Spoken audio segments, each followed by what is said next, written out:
تفسیر ضیاء القرآن جلد نمبر 3 17واں پارہ۔ بسم اللہ الرحمن الرحیم۔ سورہ انبیاء آیت نمبر 94۔ فَمَن يَعْمَلْ مِنَ الصَّالِحَاتِ وَهُوَ مُؤْمِنٌ فَلَا كُفْرَانَ لِسَعْيِهِ وَإِنَّا لَهُ كَاتِبُونَ۔ ترجمہ: پس جو شخص کرتا رہا کوئی نیک کام بشرط یہ کہ وہ مومن ہو تو رائیگاں نہیں جانے دیا جائے گا اس کی کوشش کو، اور ہم اس کے لیے اس کے عملوں کو لکھنے والے ہیں۔ سورہ انبیاء آیت نمبر 94 کی تفسیر۔ کتنی پیاری آیت ہے، کتنا حوصلہ افزا ارشاد ہے۔ جو شخص بھی عمل صالح کرے گا، اس سے قطع نظر کہ اس کی رگوں میں کس کا خون ہے، وہ کس قبیلے کا فرد ہے، اس کی رنگت گوری ہے یا کالی، وہ دولت مند ہے یا مفلس، وہ کس ملک کا باشندہ ہے، وہ مرد ہے یا عورت، جو شخص بھی کوئی نیک کام کرے گا اس کی مسائی کو ڈھانپ نہیں دیا جائے گا، اس کی جد و جہد رائیگاں نہیں جائے گی، بلکہ اس کے اعمال حسنہ کو شرف قبولیت بخشا جائے گا۔ نیکی کرنے والے کو ضرور اس کا اجر ملے گا، صرف ایک شرط ہے کہ وہ مومن ہو، اللہ تعالیٰ کی توحید اور حضور اکرم صلی اللہ علیہ وسلم کی رسالت پر محکم یقین رکھتا ہو۔ اگر یہ نہیں تو اس کا کوئی عمل بھی مقبول نہیں ہوگا، خواہ وہ کتنا نفع بخش اور عمدہ ہو، کیونکہ وہ باغی ہے، اللہ تعالیٰ کے ملک میں رہ کر اس کی الوہیت اور اس کی سلطانی کا منکر ہے، اور دنیا کے کسی ملک کے قانون اور آئین میں باغی کے لیے کوئی گنجائش نہیں، خواہ وہ اپنے علم و فضل، زہد و تقوی اور انکشافات و ایجادات میں یگانہ روزگار ہی کیوں نہ ہو۔ سورہ انبیاء آیت نمبر 95۔ وَحَرَامٌ عَلَىٰ قَرْيَةٍ أَهْلَكْنَاهَا أَنَّهُمْ لَا يَرْجِعُونَ۔ ترجمہ: اور ناممکن ہے اس بستی کے لیے جس کو ہم نے برباد کر دیا کہ اس کے باشندے پھر لوٹ کر آئیں۔ سورہ انبیاء آیت نمبر 95 کی تفسیر۔ یہاں حرام بمانی ممنوع ہے۔ سورہ انبیاء آیت نمبر 96۔ حَتَّى إِذَا فُتِحَتْ يَأْجُوجُ وَمَأْجُوجُ وَهُم مِّن كُلِّ حَدَبٍ يَنْسِلُونَ۔ ترجمہ: یہاں تک کہ جب کھول دیے جائیں گے یاجوج اور ماجوج، اور وہ ہر بلندی سے بڑی تیزی کے ساتھ نیچے اترنے لگیں گے۔ سورہ انبیاء آیت نمبر 96 کی تفسیر۔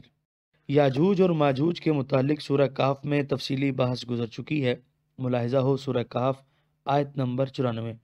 حدبن کہتے ہیں اونچی جگہ کو، ینسلون نسلان الذئب سے ماخوذ ہے، بھیڑیے کی صورت رفتار کو نسلان الذئب کہتے ہیں۔ مقصد یہ ہے کہ جب وہ بند ٹوٹ جائے گا جو یاجوج ماجوج کو روکے ہوئے ہے، تو وہ بلندیوں سے بڑی تیزی کے ساتھ اترتے چلے آئیں گے اور میدانی علاقوں میں پہنچ کر کشت و خون کا بازار گرم کر دیں گے۔ سورہ انبیاء آیت نمبر 97۔ وَاقْتَرَبَ الْوَعْدُ الْحَقُّ فَإِذَا هِيَ شَاخِصَةٌ أَبْصَارُ الَّذِينَ كَفَرُوا يَا وَيْلَنَا قَدْ كُنَّا فِي غَفْلَةٍ مِّنْ هَذَا بَلْ كُنَّا ظَالِمِينَ۔ ترجمہ: تب معلوم ہوگا کہ قریب آ گیا ہے سچا وعدہ، تو اس وقت تاڑنے لگ جائیں گی نظریں ان لوگوں کی جنہوں نے کفر کیا تھا، کہیں گے صد حیف، ہم تو غافل رہے اس امر سے، بلکہ ہم تو ظالم تھے۔ سورہ انبیاء آیت نمبر 98۔ انکم وما تعبدون من دون اللہ حسب جہنم انتم لہا واردون۔ ترجمہ: اے مشرکو، تم اور جن بتوں کی تم عبادت کیا کرتے ہو اللہ تعالیٰ کو چھوڑ کر سب جہنم کا ایندھن ہوں گے، تم اس میں داخل ہونے والے ہو۔ سورہ انبیاء آیت نمبر 98 کی تفسیر۔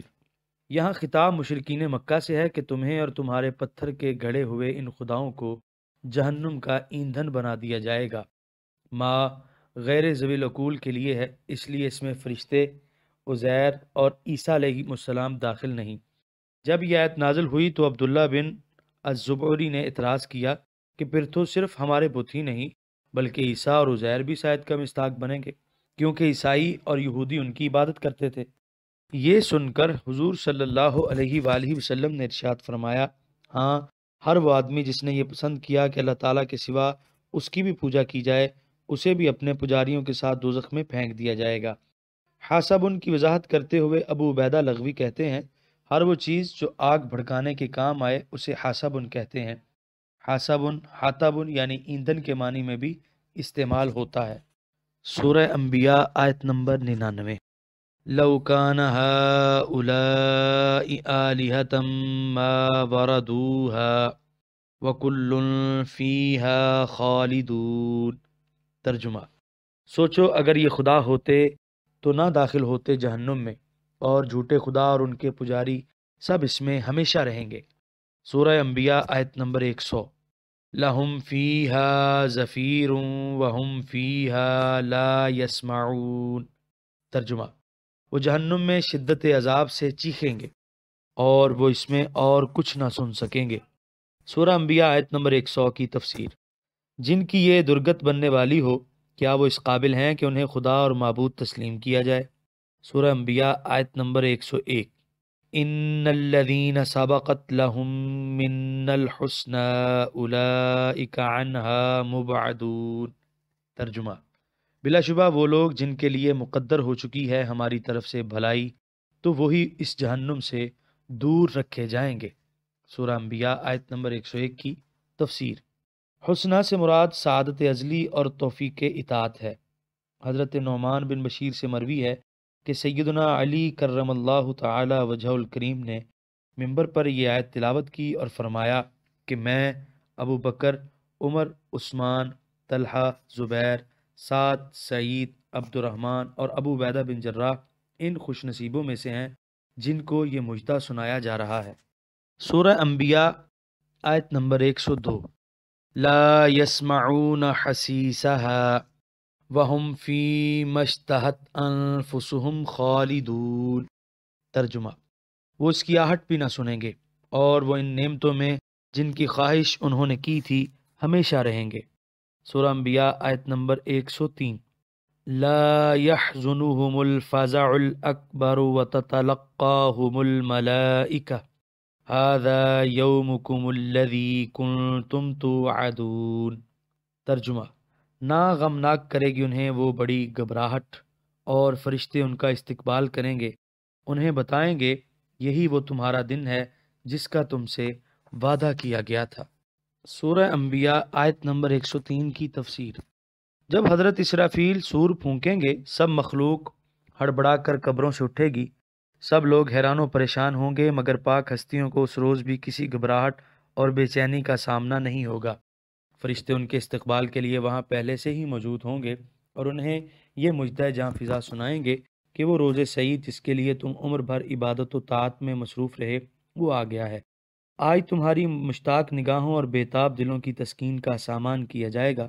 سبحان اللہ، کتنا کریم ہے خداوند عالم، اور کتنے بلند اقبال ہیں اس کے وہ بندے جس کے ساتھ روز محشر ایسا سلوک کیا جائے گا۔ اللہم اجعلنا منہم بجاہ نبیک المکرم صلی اللہ علیہ وآلہ وسلم۔ سورہ انبیاء آیت نمبر 104۔ یوم نطوی السماء کطی السجل للکتب کما بدأنا اول خلق نعیدہ وعدا علینا انا کننا فاعلین۔ ترجمہ، یاد کرو جس دن ہم لپیٹ دیں گے آسمان کو جیسے لپیٹ دیے جاتے ہیں طومار میں کاغذات، جیسے ہم نے آغاز کیا تھا ابتدائے آفرینش کا اسی طرح ہم اسے لوٹائیں گے۔ یہ وعدہ پورا کرنا ہم پر لازم ہے، یقیناً ہم ایسا کرنے والے ہیں۔ سورہ انبیاء آیت نمبر 105۔ وَلَقَدْ كَتَبْنَا فِي الزَّبُورِ مِن بَعْدِ الذِّكْرِ أَنَّ الْأَرْضَ يَرِثُهَا عِبَادِيَ الصَّالِحُونَ۔ ترجمہ، اور بے شک ہم نے لکھ دیا ہے زبور میں پند و موعظت کے بیان کے بعد کہ بلا شبہ زمین کے وارث تو میرے نیک بندے ہوں گے۔ سورہ انبیاء آیت نمبر 105 کی تفسیر۔ زبور اس آسمانی صحیفے کا نام ہے جو حضرت داؤد پر نازل ہوا۔ الذکر سے مراد تورات ہے، یعنی ہم نے اس حقیقت کو جس کا بیان ابھی آتا ہے زبور میں بھی لکھا اور اس سے پہلے تورات میں بھی۔ بعض حضرات نے زبور سے سارے آسمانی صحیفے مراد لیے ہیں اور الذکر کا معنی لوح محفوظ کیا ہے، یعنی قدرت کا یہ فیصلہ سب آسمانی کتابوں میں بھی مذکور ہے اور اس سے پہلے لوح محفوظ میں بھی یہ لکھا جا چکا ہے۔ بعض نے الذکر سے مراد قرآن پاک لیا ہے۔ سورہ انبیاء آیت نمبر 105 کے بقیہ حصے کی تفسیر۔ بلا شبہ زمین کے وارث تو میرے نیک بندے ہوں گے۔ جس زمین کی وراثت کا وعدہ صالحین کے ساتھ کیا گیا ہے اس سے مراد جنت کی سرزمین ہے، جس طرح دوسری آیات میں اس کو واضح الفاظ میں بیان کیا گیا ہے کہ جب متقی لوگ گروہ در گروہ جنت میں داخل ہوں گے تو کہیں گے کہ سب تعریفیں اللہ تعالیٰ کے لیے ہیں جس نے ہمارے ساتھ جو وعدہ کیا تھا اسے سچ کر دکھایا اور ہمیں زمین کا وارث بنایا۔ اب ہم جنت میں جہاں چاہیں اپنی جگہ بنا سکتے ہیں، بس نیک کام کرنے والوں کے لیے بہترین اجر ہے۔ باقی رہی دنیوی بادشاہی اور حکومت تو وہ کبھی صالحین اور کبھی فاسقین کو دے دی جاتی ہے، جس کا ذکر دوسری آیت میں ہے کہ ان الارض للہ یورثها من یشاء من عبادی۔ زیر بحث آیت کو سامنے رکھ کر بعض لوگوں کا یہ کہنا کہ فلاح و تقوی کا قرآنی معیار حکومت کا ہونا اور نہ ہونا ہے، ان کا یہ قول قرآن کریم کی صدحات تصریحات کے خلاف ہے۔ طریق شاہد ہے کہ بڑے بڑے ظالم، خونخوار اور نااہل لوگ تخت شاہی پر متمکن رہے، جن کے مظالم اور نااہلی سے ان کی اپنی قوم نالا رہی۔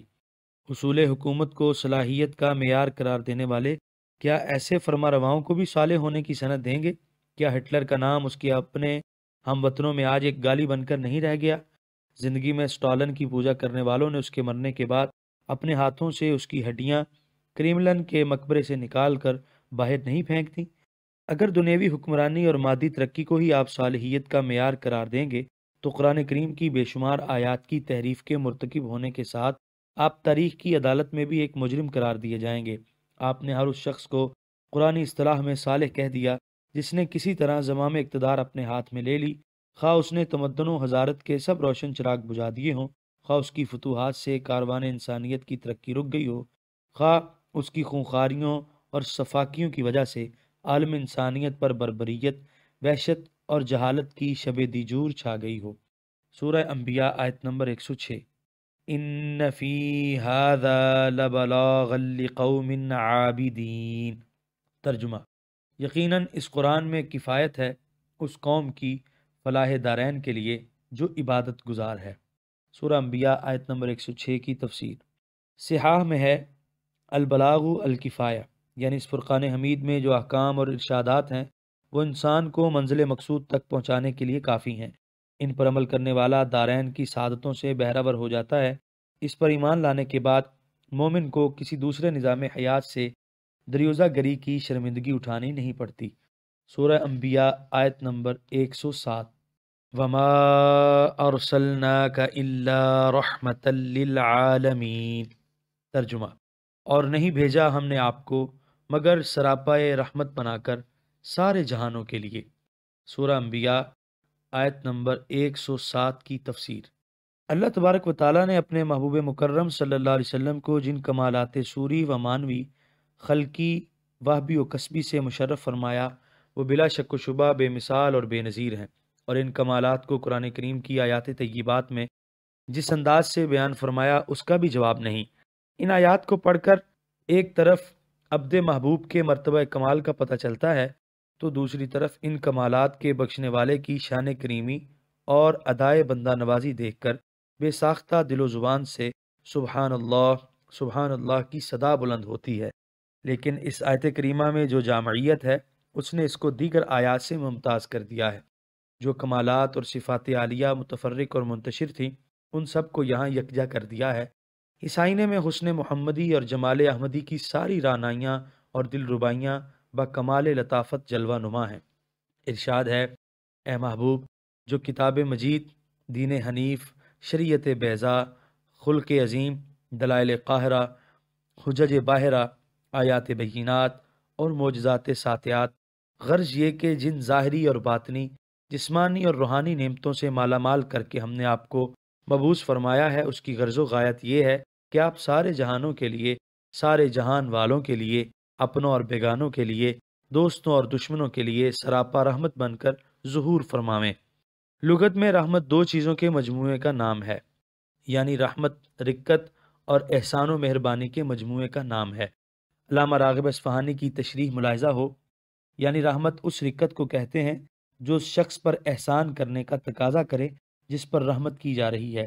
پھر فرماتے ہیں اللہ تعالیٰ کی صفت رحمت میں رقت نہیں کیونکہ وہ اس سے پاک ہے، بلکہ صرف تعاطف اور احسان ہے، اور کہیں صرف رقت ہوتی ہے اور یارائے احسان نہیں ہوتا۔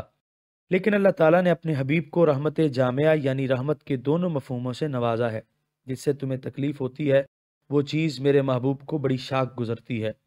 اس میں رقت کا اظہار ہے، اور بالمومنین رؤوف الرحیم میں شان تعاطف و احسان کا، یعنی ہر درد مند کے درد کا احساس بھی ہے اور ہر درد کا درماں بھی ہے۔ کسی غم زدہ اور دکھ درد کے مارے کو دیکھ کر غایت رافت سے آنکھیں اشکبار بھی ہو جاتی ہیں، اور نوکے مژگان پاک پر در یتیم سے ارجمند تر اور تابندہ تر آنسوؤں کے موتی سراپا التجا بن کر بارگاہ رب العالمین میں گرتے ہیں تو مشکلیں آسان ہو جاتی ہیں، غم و اندوہ کی کالی گھٹائیں کافور ہو جاتی ہیں۔ آپ خود غور فرمائیے کہ جن افراد نے یا جن قوموں نے حضور صلی اللہ علیہ وسلم کے دامن رحمت کو تھاما، حضور کے لائے ہوئے دین کو صدق کے دل سے قبول کیا اور حضور صلی اللہ علیہ وسلم کے پیش کردہ نظام حیات کو اپنی عملی زندگی میں اپنایا، وہ لوگ کہاں سے کہاں پہنچ گئے۔ گمراہ تھے لیکن اس نور مبین سے اکتساب نور کرنے کے بعد ظلمت کدہ عالم میں ہدایت کے چراغ روشن کر گئے۔ جاہل تھے لیکن اس چشمہ علم و عرفان سے سراب ہونے کے بعد دنیا کے جس جس گوشے میں گئے علم و حکمت کے چمن کھلاتے گئے۔ گنوار اور اجڑ تھے لیکن پاکیزہ تہذیب و تمدن کے بانی بن گئے۔ جہاں گیری و جہاں بانی کا ایک اچھوتا تصور دنیا کے سامنے پیش کیا جس میں کسی ایسے بادشاہ کی گنجائش نہیں جو مطلق العنان ہو، جو قانون کی گرفت سے بالاتر ہو، جو سب کا محاسبہ کر سکے لیکن اس سے باز پرس کرنے کی کسی کو اجازت نہ ہو، بلکہ جو قوم و ملک کا سربراہ ہوگا اسے خلیفہ کہا جائے گا، جس کا معنی نائب ہے، اور نائب وہ ہوتا ہے جسے کسی نے مقرر کیا ہو اور جس پر لازم ہو کہ وہ جو کچھ کرے گا اپنے مقرر کرنے والے کی منشا اور ہدایت کے مطابق کرے گا۔ ان رحمتوں سے وہ افراد اور قومیں سرشار ہوئیں جنہوں نے حضور صلی اللہ علیہ وسلم کی رسالت کو تسلیم کیا اور حضور کے لائے ہوئے دین پر ایمان لانے کا شرف حاصل کیا۔ لیکن جو لوگ اپنی کج فہمی کے باعث یا بے جا تعصبات میں مبتلا ہو کر اس چشمہ حیوان سے براہ راست اور بلا واسطہ سیر کام نہ ہوئے، وہ بھی اس فیضان سے دانستہ یا نادانستہ فیض یاب ہوتے رہے۔ آفتاب کی شعائیں ہر وادی و کوثار کو روشن کرتی رہیں، حتیٰ کہ وہ مذاہب جن کی بنیاد ہی اصنام پرستی اور شرک پر تھی وہ بھی اپنے مشرکانہ عقائد میں ترمیم کرنے پر مجبور ہو گئے۔ چنانچہ ہندوستان میں آریہ سماج اور عیسائی دنیا میں پروٹیسٹنٹ نظریات کا فروغ اس دعوے کی صداقت پر شاہد عادل ہیں۔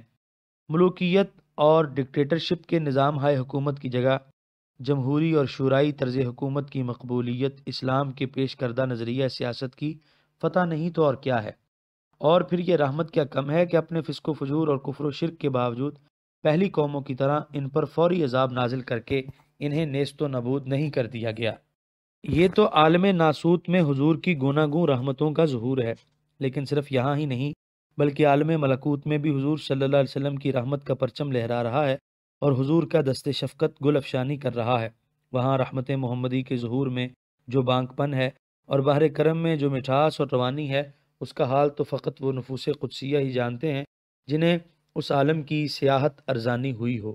غرض یہ کہ وہ آفتاب ہے جس کی تابانیوں سے صرف عالم رنگ و بو ہی روشن نہیں بلکہ وہ جہان لطیف بھی درخشاں ہے جو رنگ و بو، کم و کیف، بالا و پست کے تعینات سے ماورا ہے۔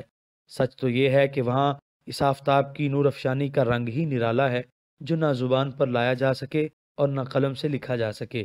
اس رحمت عامہ کی برکتوں سے عقل بھی بہرہ ہے اور دل کی دنیا بھی شاد کام ہے۔ ترجمان حقیقت شاعر مشرق نے کیا خوب کہا ہے: تیری نگاہ ناز سے دونوں مراد پا گئے، عقل غیاب و جستجو، عشق حضور و اضطراب، شوق سنجر و سلیم تیرے جلال کی نمود، فقر جنید و با یزید تیرا جمال بے نقاب۔ حضور کریم صلی اللہ علیہ وسلم نے اپنی شان رحمت سے نقاب سرکاتے ہوئے فرمایا، یعنی میں وہ رحمت ہوں جو اللہ تعالیٰ نے اپنی مخلوق کو بطور تحفہ عطا فرمائی ہے۔ ایک مرتبہ کفار کے لیے جب بد دعا کرنے کی التجا کی گئی تو حضور صلی اللہ علیہ وسلم نے ارشاد فرمایا، اللہ تعالیٰ نے مجھے عذاب بنا کر نہیں بھیجا بلکہ سراپہ رحمت بنا کر مبعوث فرمایا ہے۔ علامہ سید محمود آلوسی بغدادی رحمہ اللہ اس آیہ کریمہ کی تفسیر کرتے ہوئے فرماتے ہیں، یعنی حضور کریم صلی اللہ علیہ وسلم کا تمام کائنات کے لیے رحمت ہونا اس اعتبار سے ہے کہ عالم امکان کی ہر چیز کو حسب استعداد جو فیض الہی ملتا ہے وہ حضور کے واسطے سے ہی ملتا ہے۔ اسی لیے حضور کا نور تمام مخلوقات سے پہلے پیدا فرمایا گیا۔ حدیث شریف میں ہے کہ اے جابر، سب سے پہلے اللہ تعالیٰ نے تیرے نبی کے نور کو پیدا فرمایا، اور دوسری حدیث میں ہے اللہ تعالیٰ دینے والا ہے اور میں اس کی رحمت کے خزانوں کو بانٹنے والا ہوں۔ اور صوفیہ کرام قدست اسرارہم نے اس ضمن میں جو اسرار اور معارف بیان کیے ہیں وہ اس سے بلند ہیں جو ہم نے بیان کیے ہیں۔ حضرت علامہ اقبال نے حامل لواء الحمد اور صاحب مقام محمود کی مدح سرائی میں جب یوں گلفشانی کی ہوگی تو کیا عجب سما ہوگا، وہ دانائے سبل ختم الرسل مولائے کل جس نے غبار راہ کو بخشا فروغ وادی سینہ، نگاہ عشق و مستی میں وہی اول وہی آخر، وہی قرآن وہی فرقان وہی یاسین وہی طٰہٰ۔ الہی ہمیں اپنے محبوب کی رحمت سے حظ وافر عطا فرما اور حضور صلی اللہ علیہ وسلم کے لطف پہم سے ہمارے دنیوی اور اخروی کاموں کو آسان فرما، آمین ثم آمین۔ سورہ انبیاء آیت نمبر 108۔ قل انما یوحى الی انما الہکم الہ واحد فہل انتم مسلمون۔ ترجمہ، فرما دیجئے کہ میرے پاس تو صرف یہ وحی آئی ہے کہ تمہارا خدا وہی ہے جو ایک خدا ہے، بس کیا تم اسلام لانے کے لیے تیار ہو؟ سورہ انبیاء آیت نمبر 108 کی تفسیر۔ رحمت للعالمین کا اہم اور مبارک ترین پہلو یہ ہے کہ کفر و شرک میں ڈوبی ہوئی دنیا کو پھر نور توحید سے جگمگا دیا، بندے کا تعلق اپنے رب سے جوڑ دیا، اس کا دل جو دنیا بھر کی خواہشات کا کباڑ خانہ بنا ہوا تھا اسے تمام آلائشوں سے پاک کیا اور اللہ تعالیٰ کی محبت کا روشن چراغ اس میں رکھا۔ انسانیت کا کارواں اپنی منزل کی تلاش میں صدیوں سے بھٹک رہا تھا، اسے اپنی منزل کا پتہ بھی دیا اور وہ راہ بھی بتائی جو اسے منزل تک لے جا سکتی تھی۔ صرف اسی پر بس نہیں بلکہ مسافر کے دل میں منزل کا اتنا شوق پیدا کر دیا کہ وہ ہر طرف سے پہلو بچا کر اپنی منزل کی طرف بے تابانہ وار گامزن ہو گیا۔ سورہ انبیاء آیت نمبر 109۔ فَإِن تَوَلَّوْا فَقُلْ آذَنْتُكُمْ عَلَى سَوَاءٍ وَإِنْ أَدْرِي أَقَرِيبٌ أَمْ بَعِيدٌ مَا تُوعَدُونَ۔ ترجمہ، اگر وہ پھر بھی روگردانی کریں تو آپ فرما دیجئے کہ میں نے آگاہ کر دیا ہے تمہیں پوری طرح، اور میں نہیں سمجھتا کہ قریب ہے یا بعید جس کا تم سے وعدہ کیا گیا ہے۔ سورہ انبیاء آیت نمبر 109 کی تفسیر۔ اگر اس کے باوجود بھی وہ سرکشی اور نافرمانی سے باز نہ آئیں تو آپ فرما دیجئے کہ میں نے تم سب کو علل اعلان بتا دیا کہ اللہ تعالیٰ کا عذاب آنے والا ہے۔ اب بھی اگر تم نے اس عذاب سے بچنے کے لیے کوئی انتظام نہ کیا تو تمہاری اپنی بدقسمتی ہوگی۔ حضرت صدر الافاضل رحمۃ اللہ علیہ تحریر فرماتے ہیں، بے خدا کے بتائے، یعنی یہ بات عقل و قیاس سے جاننے کی نہیں ہے، یہاں درایت کی نفی فرمائی گئی۔ درایت کہتے ہیں اندازے اور قیاس سے جاننے کو، جیسا مفردات راغب اور رد المختار میں ہے، اسی لیے اللہ تعالیٰ کے واسطے لفظ درایت استعمال نہیں کیا جاتا، اور قرآن کریم کے اطلاقات اس پر دلالت کرتے ہیں، جیسے کہ فرمایا ما کنت تدری ما الکتاب ولا الایمان، لہذا یہاں بے تعلیم الہی محض اپنے عقل و قیاس سے جاننے کی نفی ہے، نہ کہ مطلق علم کی۔ سورہ انبیاء آیت نمبر 110۔ انہو یعلم الجہر من القول ویعلم ما تکتمون۔ ترجمہ، بے شک اللہ تعالیٰ جانتا ہے جو بات تم بلند آواز سے کہتے ہو اور جانتا ہے جو تم اپنے دل میں چھپاتے ہو۔ سورہ انبیاء آیت نمبر 111۔ وَإِنْ أَدْرِي لَعَلَّهُ فِتْنَةٌ لَكُمْ وَمَتَاعٌ إِلَىٰ حِينٍ۔ ترجمہ، اور میں کیا جانوں، اس ڈھیل سے شاید تمہارا امتحان لینا اور ایک وقت تک تمہیں لطف اندوز کرنا مطلوب ہو۔ سورہ انبیاء آیت نمبر 111 کی تفسیر۔ علامہ راغب نے درایت کا معنی بتاتے ہوئے لکھا ہے، یعنی غور و فکر سے جو معرفت اور علم حاصل ہوتا ہے اس کو درایت کہتے ہیں۔ سورہ انبیاء آیت نمبر 112۔ قال رب احکم بالحق وربنا الرحمن المستعان علی ما تصفون۔ ترجمہ، آپ نے عرض کی، میرے رب فیصلہ فرما دے ہمارے درمیان حق کے ساتھ، اور اے کفار ہمارا رب وہ ہے جو رحمان ہے، اسی سے مدد طلب کی جاتی ہے ان باتوں پر جو تم کرتے ہو۔ سورہ انبیاء آیت نمبر 112 کی تفسیر۔ آخر میں حضور کریم صلی اللہ علیہ وآلہ وسلم دعا عرض کرتے ہیں کہ الہی اب ایسا قطعی فیصلہ فرما کہ حق کے متعلق ان کے ذہن میں جتنے وسوسے اور جس قسم کے شبہات ہیں وہ دور ہو جائیں، اور میری دعوت کے سچے ہونے میں انہیں کوئی تردد نہ رہے۔ قوت و طاقت میں کفار زیادہ ہیں، وسائل کی ان کے پاس کمی نہیں، زبانیں ان کی کینچی کی طرح تیز چلتی ہیں، جھوٹ بولنے اور افطرا باندھنے سے انہیں شرم نہیں آتی، ضمیر کی ملامت کا انہیں اندیشہ نہیں۔ ایسے بے باک، خدا ناترس اور طاقت کے نشے میں مخمور دشمن پر غلبہ پانے کی ایک ہی صورت ہے کہ خداوند رحمان کی تائید اور نصرت پشت پناہی فرمائے، اس لیے آخر میں اپنے کاموں کو اسی کے سپرد کر دیا۔